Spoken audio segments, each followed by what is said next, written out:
mais com o professor Wellington Costa, que é climatologista. Estamos recebendo ele aqui nos estúdios da TV Jornal. Bom dia, professor. Essa chegada até aqui foi difícil, não foi? Bom dia, professor. Bom dia, queridos. Bom dia a toda a sua prestigiada audiência, né? Sempre um prazer.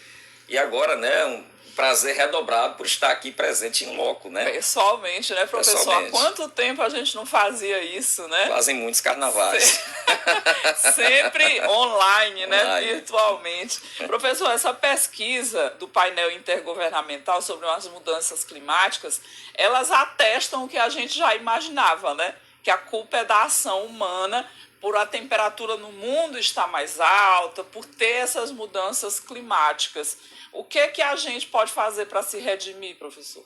Perfeitamente, né? Ou seja, já de longa data, o IPCC, né, que é um grupo de notáveis vinculado à ONU, estamos falando de um grupo pequeno de pesquisadores, mas de milhares de pesquisadores de muitos países, porque às vezes se coloca assim, uma desconfiança, né, sobre o interesse da veiculação desse tipo de informação, mas você tem países diferentes, com regimes políticos diferentes, com condições socioeconômicas diferentes, ambos pesquisando a partir de boias submarinas, satélites, estações meteorológicas e dados muito consistentes. Durante praticamente mais de um século, coletando a variação de temperatura e confirmou que a última década foi, sem dúvida nenhuma, mais quente. E isso está associado aos processos de desenvolvimento, processos de expansão do agronegócio, processos de industrialização em novas áreas, ou seja, de emissões, vamos dizer assim, de gases estufa, dióxido de carbono, metano. Então, tudo isso muito bem correlacionado com alguns antropismos, como a gente fala, ações humanas. Então, para se redimir, é um processo, a gente sabe que é um processo muito difícil, o processo do desenvolvimento sustentável, o processo de restauração de um equilíbrio natural, ele esbarra na diferença de tempo entre o tempo do homem e o tempo da natureza. Nós somos imediatistas por natureza, nós queremos tudo muito rápido, né, o tempo do homem, e a natureza tem seu próprio tempo. Mas nós temos que começar a fazer isso, começar a mudar algumas atitudes, utilizar a nossa expertise, utilizar a nossa tecnologia para desenvolver produtos, né, e processos produtivos menos abrasivos, recompor aquilo que foi destruído, vegetação, programas de reflorestamento, programas de recuperação de bacias, de tal forma que nós possamos minimizar os impactos do aquecimento global. E eu digo minimizar porque muita coisa já está, como eu disse, o carro está em movimento, né, e está descendo uma baita de uma ladeira. Tanto que acendeu a luz vermelha para o mundo rico, né, o mundo desenvolvido está percebendo isso de uma forma muito contundente, com um grande rol de incêndios, ondas de frio, ondas de calor, estiagem na Europa. É assim inimaginável a gente pensar, né? Ou enchentes, assim, a mídia ventilou muito esses acontecimentos e é necessário intervir, porque nós sabemos que esses problemas, hoje eles são globais, eles não são localizados. O mundo subdesenvolvido sofre, os mais vulneráveis são os mais penalizados. Você imagine se nos Estados Unidos e na Europa estão sofrendo, imagine na África, onde nós temos pouquíssimas informações sobre o avanço da marcha da desertificação, sobre a queda vertical da produtividade de alimentos num continente que é assolado por epidemia, guerra civil e fome. Professor, nós estamos nos aproximando do período mais quente do ano no Piauí. O BR-Obró esse ano vai ser mais severo? O que o senhor já pode adiantar para a gente? Muito bem, nós recebemos duas informações. Uma informação alentadora e uma informação que a gente já conhece, né? Primeiro, do ponto de vista que todo mundo pergunta, né? Será mais quente? Todos os prognósticos matemáticos, aí é bom ressaltar, né, que nós estamos falando de previsões climatológicas. É aquela previsão de longo prazo. Se a previsão é de 10 dias, 15 dias, é meteorológica. Agora, se avança para além disso, aí entram os climatólogos. Então, esses cálculos, eles vêm apontando um incremento de calor. Então, aí não vai mudar muito em relação aos anos anteriores, porque todo o BR-Obró, nos últimos 5 anos, principalmente, nós tivemos aí incrementos, inclusive aqui estive dialogando com você, entre meio até 1,5 grau, ok? Por mês. Claro que isso é acima da média do mês, isso não é um processo cumulativo. Estou dizendo que cada ano a gente tem 0,5 grau, 1 grau. Aí não, aí ninguém ia suportar. Mas nós teremos um BR-Obró um pouco acima da média, já está ventilado, e o grande diferencial, que não vai fazer diferença, não vai interferir no calor, é a entrada de umidade. Então, o INMET e o INPE-CPTEC divulgaram semana passada uma previsão para o trimestre, uma previsão realmente assim inusitada, que o trimestre agosto, setembro e outubro teria a possibilidade de chuva. Eu fiquei assim bastante surpreso. Opa! Né? Só que nós sabemos que esses meses, eles são os meses mais secos do ano. Então, se você coloca 20% acima da média, 40% acima da média, você está colocando um percentual em cima de quase nada. Porque, por exemplo, agosto não chove nada, é 6 milímetros. Setembro, 10 milímetros. Outubro, 12 milímetros. Então, você coloca 40%, isso significa o quê?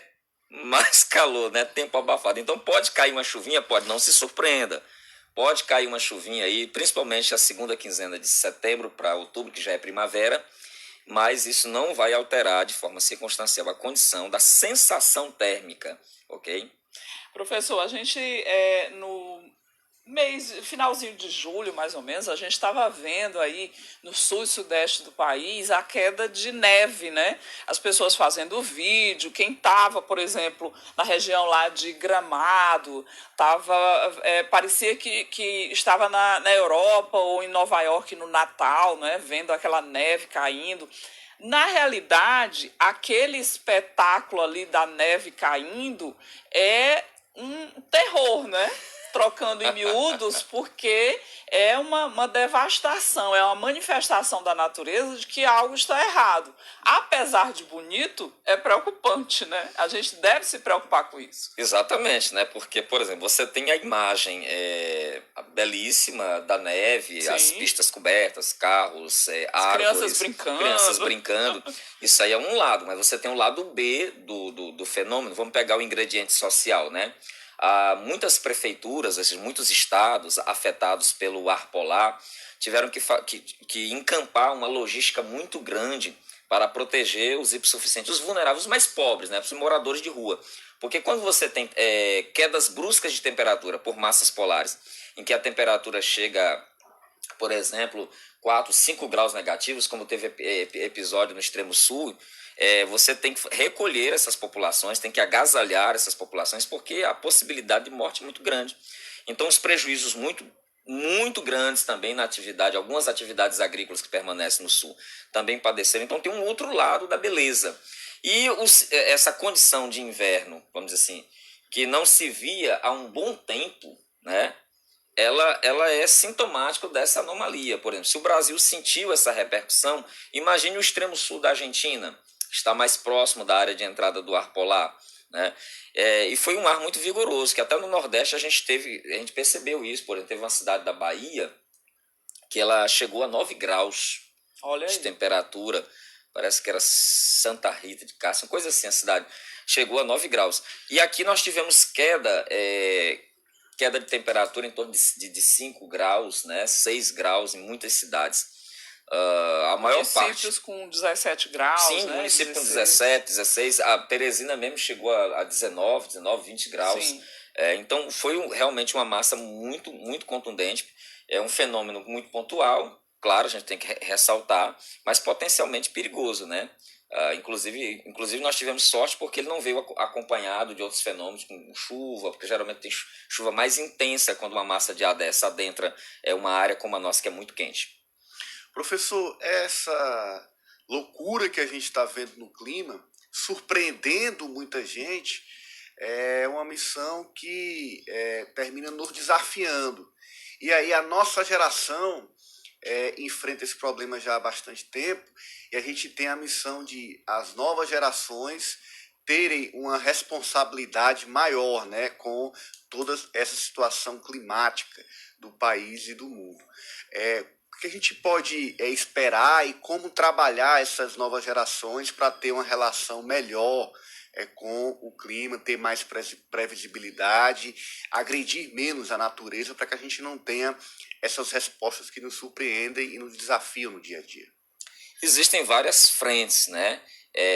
Por exemplo, a experiência de alguns países que já vivem cataclismos naturais há muito tempo, como o caso dos Estados Unidos, Japão e alguns países europeus, é muito pedagógica. Eles desenvolvem programas que nós chamamos programas de educação para o risco. A gente já viu vídeos, por exemplo, daquelas crianças japonesas ficando embaixo de carteiras, né, sob ameaça de tremores, alertas de tsunami. Então, eles já têm uma expertise, já têm uma cultura. Aqui no Brasil, como os nossos fenômenos são mais episódicos, E o que a gente tem de mais permanente, vamos dizer assim, a seca, é o fenômeno mais impactante e incrível, apesar de ser algo já rotineiro, algo previsto, nós não temos um preparo para enfrentar a seca. Muito se fala de convivência com o semiárido, mas poucos projetos efetivos de fixação do homem nessas regiões, de geração de emprego e renda, são implementados. Então a gente precisa trabalhar com os nossos problemas. A constância da estiagem, que hoje avança para além do semiárido, essa é a grande novidade. A gente ouviu falar, por exemplo, de estiagem brutal na Amazônia, estiagem no Centro-Oeste, ameaçando lavouras, estiagem em São Paulo. É assim, inimaginável. A minha geração, por exemplo, eu também não vi um fenômeno desse, por exemplo, São Paulo secar, Paraná secar. Então nós temos que lidar com essa realidade, que é uma realidade que ameaça brutalmente a questão da segurança hídrica e, por tabela, o que é mais essencial, ameaça a segurança alimentar, porque se não tem água, não tem produtividade de alimentos. E sem alimentos, sem as condições de mantença de uma população, a população não permanece. Então, o futuro, se nada for feito, é de migrações, de populações migrantes, né, buscando um espaço onde elas possam subsistir. E é preciso que as novas gerações sejam sensibilizadas, mostrar esse quadro, criar alternativas. Hoje nós temos condições tecnológicas, nós temos a web, a internet, que pode veicular uma informação mais proativa, né, para tornar mais resilientes essas sociedades. E mais importante, aqueles que têm o poder efetivo, as autoridades estatais e mesmo as corporações, os entes privados, podem cumprir a sua parte na responsabilidade socioambiental, desenvolvendo obras que possam melhorar a qualidade de vida das pessoas nas cidades e no campo. E as empresas hoje, tem algumas empresas que podem ser tomadas como referências, que desenvolvem várias ações sustentáveis, estimulando o consumo ecológico, vamos dizer assim, desenvolvendo programas de recuperação de áreas degradadas. Enfim, existem N soluções. Hoje a órbita, mas a questão é a vontade de executar essas soluções, de implementar essas ações que visam melhorar a qualidade de todas as pessoas, independente de classe social. Professor, a gente vê que a população, às vezes, ela pode pensar erroneamente que pequenas atitudes não farão a diferença no todo. Só que a gente sabe que sim, não é? A partir de pequenos atos, de não jogar o lixo na rua, de pequenas atitudes até educativas, podem gerar uma grande repercussão no fim das contas e impedir essa resposta da natureza que a gente está vendo aí nos últimos anos. Eu vejo assim apenas como uma reação da natureza a tantos anos de sujeira, tantos anos de atos errados da própria humanidade, né? Exatamente, né? Eu tenho uma máxima que eu carrego comigo que diz o seguinte, né? Faça o que você pode, comece onde você está, use o que você tem. Eu acho que cada um de nós é responsável pelo equilíbrio na Terra. Eu vivi uma experiência recente, eu estive visitando a cidade de Angical, que está desenvolvendo um trabalho de recuperação, e lá eu vi uma nascente completamente coberta, né, alguns meses atrás, e retornei e eles conseguiram recuperar toda a nascente. Ou seja, algo que aparentemente era visto como impossível, porque o espaço estava totalmente degradado, e de repente a gente observa a ação de um gestor que conseguiu melhorar o aspecto visual e recuperar aquela área do famoso Pilões, lá em Angical. Então você imagina, isso aqui é um microcosmo, mas outras ações. Aqui em Teresina, por exemplo, nós temos 2 riachos vivos. Um deles, o Itararé, corta a cidade e a gente só consegue perceber que ele existe no período de chuva, quando ele vigorosamente atravessa propriedades, rompe rodovias, mas se você chegar até as nascentes do Itararé, a água está cristalina e tem peixes. É inimaginável uma cidade com quase 1 milhão de habitantes, você tem ainda um riacho pujante, que está vivo, apesar de todas as ameaças. Então a gente tem que começar a repensar algumas práticas, visando garantir essa palavra tão bonita, né, que todo mundo fala, que é a resiliência, que é a capacidade da sociedade de suportar crises, de estar preparada para o enfrentamento de crise. E o nosso grau de preparo é muito pequeno. A gente precisa trabalhar isso. E já. A gente, no período máximo assim da pandemia, naquele início mesmo em que foi promovido o isolamento, que os governos pediram para as pessoas não saírem de casa, a gente percebeu em alguns ecossistemas que eles ficaram mais limpos, que os animais ficaram, ficou tudo mais florido, ficou tudo mais bonito. Ficou bem claro, né, professor, nesse período, que a ação do homem é que é nefasta mesmo para prejudicar o meio ambiente. Sem ele, tudo flui melhor, né, como foi o que a gente viu no período do isolamento. Infelizmente, né? Exatamente, a gente percebeu de uma forma muito inusitada animais selvagens frequentando áreas urbanas, canais como de Veneza serem frequentados por espécies, né, de répteis e peixes que não se via há anos. Então, o fato de uma breve desaceleração da atividade econômica permitiu uma recomposição. Porém, a gente sabe que mesmo no período da pandemia, do isolamento, nós aumentamos o consumo de alguns componentes. Por exemplo, nunca se consumiu tanto isopor, plástico, papel por causa dos deliveries. Então, isso também teve um impacto muito grande na produção de resíduos. Então, a humanidade precisa realmente repensar algumas questões. E o que é interessante é que todas as soluções para melhorar o nosso quadro já existem. Todas as soluções tecnológicas, ok? Nós temos muitas ideias interessantes, muitas ações importantes que poderiam ser replicadas. A gente vê que o governador Wellington Dias, que é coordenador do Consórcio Nordeste, ele está com a ideia aí de juntar os estados nordestinos para o plantio de 45 milhões de árvores. Já é uma ajuda, né, professor? Perfeitamente, né? Eu creio que o processo de reflorestamento ele é essencial. Eu tenho acompanhado algumas viagens, Eliana Nis, situações de áreas desmatadas que são desmatadas para não produzir nada. Simplesmente é só para coletar madeira para lenha e não há um plano de recomposição. Ou seja, é uma visão muito apequenada da extração dos recursos da natureza. Se eu quero utilizar aquele insumo como uma fonte energética, embora seja terrível o uso da lenha, tenho que recompor. E eu tenho observado alguns programas municipais de reflorestamento baseado na introdução de espécies estranhas e espécies danosas, como o ninho indiano, né, que provocam inclusive danos na apicultura. Enquanto isso, nós temos aí espécies nativas como o caneleiro aqui de Teresina, árvore símbolo de Teresina, que é maravilhosa, é bela, frondosa. Então, plantio de árvores é muito importante, mas que esse plantio seja feito com espécies nativas, com espécies nossas, para incrementar a nossa biodiversidade, porque tudo repercute sobre o meio ambiente. Por exemplo, se você tem a florada do caneleiro, você vai ter uma repercussão sobre a produção apícola, por exemplo. Se você planta cajueiros, se você planta bacurizeiros, então a adoção pau-d'arcos, né, ipês, tem uma repercussão sobre toda a condição ecossistêmica. Professor, nós estamos chegando no período mais quente do ano no estado do Piauí e também é o período que ocorre a maior incidência de queimadas, ou seja, isso termina se tornando um problema a mais. De que forma essas queimadas também têm contribuído para que a gente tenha um clima cada vez mais quente no estado? Perfeitamente, né? Inclusive, os órgãos de monitoramento, eles têm trabalhado intensivamente no mapeamento desses focos de calor. Nós tivemos aí um encerramento precoce da estação chuvosa e muito se tem falado que essa estação irregular, essa condição mais seca que se impôs antecipadamente, ampliou essa quantidade de focos de calor. A gente tem uma vegetação muito ressecada e desde maio, ou seja, o processo de queimada começou muito cedo. Maio nós tivemos recorde, junho, julho e agosto agora, os primeiros focos mapeados pelo INPE-CPTEC mostram que o incremento é muito grande. Então causa muita preocupação saber que nós ainda não chegamos efetivamente ao pico do período seco e nós já temos um volume muito grande de biomassa queimada, de queimadas alastradas, e o risco que isso pode provocar para a produção, o risco que isso pode provocar para o patrimônio das pessoas, para a vida das pessoas.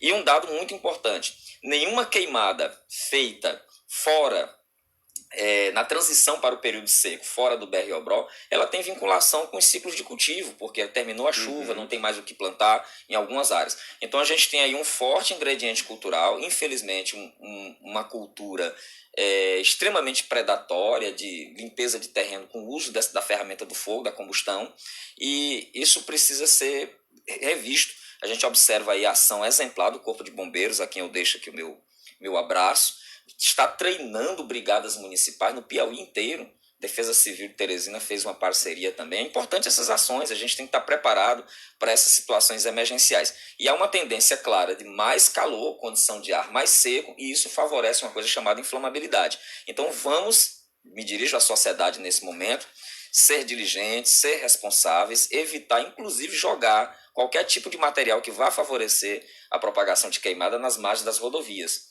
Plásticos, vidros e jamais bituca de cigarro.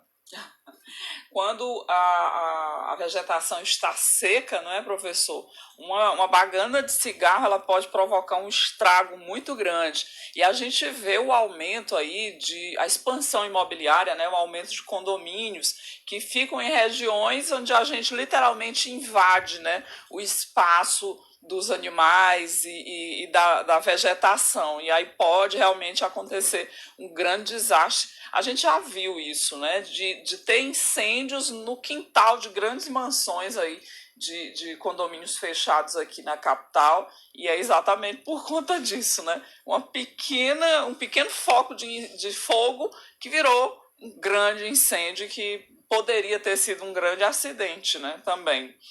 A gente vê o pronunciamento também do governador Wellington Dias, professor, falando que cerca de 150 a 200 mil famílias piauienses não estão tendo acesso à água potável. E aí lá se vem novamente aquele ciclo vicioso do Exército fazer o trabalho dele através de carro-pipa. Parece assim tão anos 50, né? Mas é 2021 mesmo, né, professor? Exatamente, parece que a gente nunca vai se livrar da ação dos pipeiros, né? O carro-pipa é realmente uma solução emergencial por excelência. Eu costumo dizer que uma mudança brutal de mentalidade, principalmente nos gestores, e isso implica também um aporte de recursos, definir o que é prioritário, é a mudança das atitudes paliativas, das atitudes pontuais para as atitudes preventivas. Então a gente precisa, por exemplo, agir diretamente no problema com soluções de engenharia que nós temos. Hoje nós temos uma rede muito ampla de barragens, de açudes.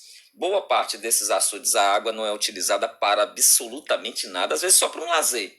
Algumas pessoas colocam os tanques redes ali, não é utilizada para um plantio, não é utilizada para a perenização de curso de rio. Então quando nós temos as épocas de bonança aí, pegar um pouco da sabedoria bíblica, né? Nas épocas de bonança a gente acumula, administra para no período seco utilizar. E nós não estamos fazendo o dever de casa. O Ceará aqui é um modelo de gestão hídrica. Lá tem um sistema de interligação de bacias, de açudes. Nós precisamos aprender com a expertise do Rio Grande do Norte, do Ceará, porque nós temos potencial para água. Inclusive, os açudes piauienses são aqueles que estão em situação mais favorável dentre os nordestinos.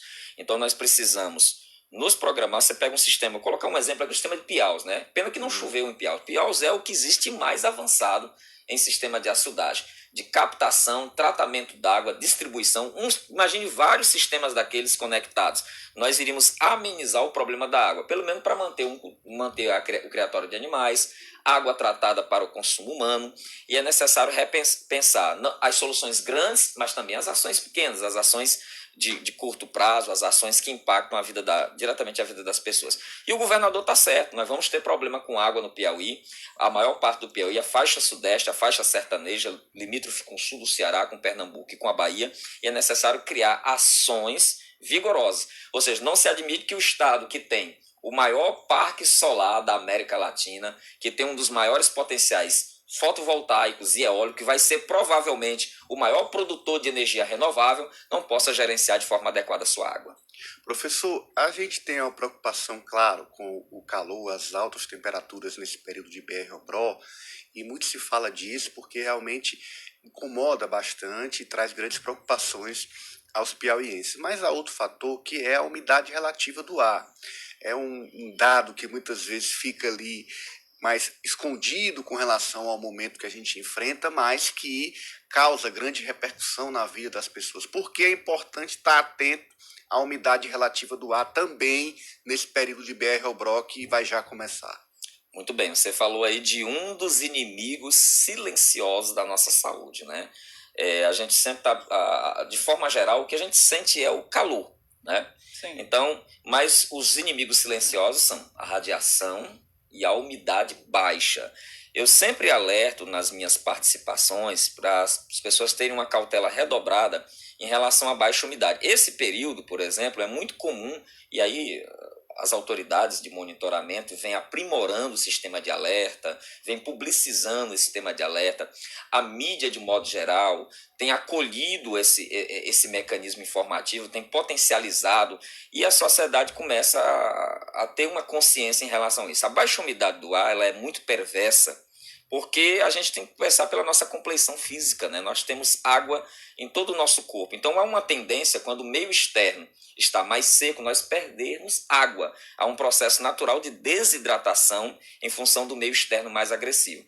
Então, alguns segmentos, como crianças, que têm maior composição líquida no corpo, e a população idosa, que tem uma tendência maior a perder, são os mais vulneráveis. Então, quando a sociedade observar um alerta que foi publicizado pelos jornais, pelos portais, pela mídia televisiva, que ela possa emergencialmente, preventivamente se hidratar. A hidratação é um mecanismo fundamental para regular essa condição do nosso corpo. E prioritariamente água, né, que é o melhor dos líquidos. Em relação à radiação, que o teresinense, muitos também já estão se educando nesse sentido, principalmente o pessoal que trabalha, que está exposto, o motoboy, o policial, o carteiro, ou mesmo as pessoas que se dedicam tempo para fazer uma caminhada, tem muita cautela em relação a esses horários, né? Após as 10 horas e antes das 16.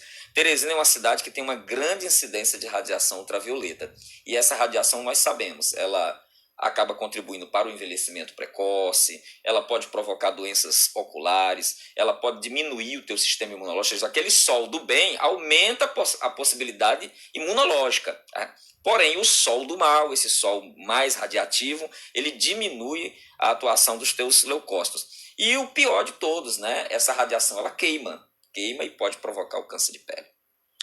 É isso aí, olha, professor Wellington fazendo aí o alerta, né, para a gente redobrar os cuidados. Vai já começar, viu, professor? Esse período mais quente do ano em que a gente sofre bastante, tá já começando e é preciso a gente redobrar os cuidados para conseguir sobreviver a ele sem adoecer. E também fica aí o alerta, não é, professor, para também redobrar os cuidados com a Mãe Natureza, que ela está dando aí os alertas de que não está bem. E aí a situação pode sobrar para nós, né? Aquele umidificador do ar no quarto funciona, professor? Funciona. Apenas tem que ter cuidado, né? O quarto ele não pode ser, por exemplo, muitas pessoas moram em apartamento e o apartamento tem que ser arejado. Você tem que arejar, né? Se você deixar o umidificador trabalhar e ele ficar completamente fechado, aquela umidade pode proporcionar, associada ao calor que vem depois, a surgimento de fungos. Aí você está dando um tiro no pé, né? Outro você problema, vai ter, né? Não pode ficar abafado. Não pode né? ficar abafado. Você tem que ventilar, né? Porque ele vai suprir uma necessidade em função da queda da umidade, né? Que geralmente as pessoas utilizam. Tem gente que utiliza o umidificador e o ar, né? São dois guerreiros ali, é um cabo de guerra, né? Porque o ar-condicionado vai roubar a umidade do ar. É um roubando e outro tentando repor. Tentando compensar, então é muito interessante. Professor, isso. mas além do umidificador que o Ananias falou, a gente pode usar aquelas técnicas que as mães da gente ensinam, a toalha molhada, uma bacia d'água, qualquer tentativa é válida, né? Pode sim. Olha, quando chegar aí o ápice do BR-Obroc, geralmente a gente costuma dizer que ali a primeira quinzena de outubro, Teresina chega com facilidade a patamares de umidade abaixo de 30%. Então ali, meus queridos, a velha bacia com água, a toalha molhada resolve. É incrível que depois de algumas horas ela tá sequinha a toalha. Tá, fica dura, né? Dura, pois é, porque realmente é muito brutal o processo. O Francisco Dias, lá do Parque Mão Santa, que é mais conhecido lá como Vale Quem Tem, ele faz exatamente uma pergunta sobre isso, essa questão da baixa umidade do ar, que pode interferir na saúde da pessoa, porque ele diz que a gente já está numa pandemia, em que um vírus ataca o nosso pulmão, e aí a gente tem que enfrentar a questão da baixa umidade do ar que resseca as nossas vias aéreas, né? Então, professor, é guerra, viu? Inclusive nós temos um estudo na universidade com os nossos alunos orientandos que as síndromes gripais em Teresina, elas têm dois picos. É o período chuvoso, em função justamente que as pessoas ficam mais, vamos usar a expressão, encorujadas, né? Sim. Mais próximas. E o período seco, porque como o ar está mais seco, material particulado, fuligem, os agentes virais, eles se propagam com maior facilidade, com maior velocidade pelo ar. Então são dois períodos que chamam bastante atenção, né? A síndrome gripal típica e as reações alergênicas no período de setembro, outubro. São as pessoas que mais sofrem, né, certeza. professor? A gente queria agradecer demais sua participação, esclarecendo e alertando aqui para a gente sobre essas mudanças climáticas, não só aqui no Piauí, no Brasil, como também no mundo, né? A gente precisa ficar atento, porque a tendência é piorar, né? Obrigado, professor. Eu que agradeço, né? Fico muito feliz de retornar aqui ao estúdio e que a gente possa trilhar passos muito positivos de retorno à normalidade. É isso aí. Ananias, as mensagens aí de alerta,